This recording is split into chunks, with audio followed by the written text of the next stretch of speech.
উন্নত দেশগুলোর দিকে তাকালে, বিশেষ করে চায়না, জাপান এবং বিশ্বের যে বড় বড় দেশ কৃষি আজকে অনেক স্বয়ং সমৃদ্ধ, যে তারা কিন্তু আজকে কত আধুনিক হয়েছে এবং ডিজিটাল হয়েছে।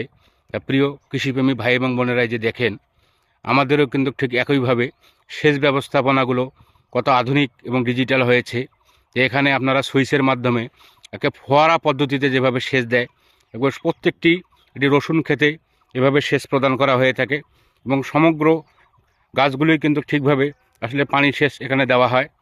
তাই আপনারা এই পদ্ধতিতে কিন্তু আপনারা চাষাবাদ করতে পারেন এবং আপনাদের যে ডিজিটাল পদ্ধতিতে যেটি চাষাবাদ বলে, এই সেই চাষাবাদ পদ্ধতি এবং সেচ পদ্ধতিগুলো এক কথায় কিন্তু অসাধারণ। তাই চেষ্টা করি প্রিয় ভাইয়েরা আমার আইডিতে কৃষি সুন্দর সুন্দর প্রযুক্তি সম্পন্ন ভিডিওগুলো সবসময় প্রচার করার। এগুলো দেখতে এবং জানতে হলে আমার আইডির সঙ্গে আপনারা যুক্ত থাকবেন। ধন্যবাদ।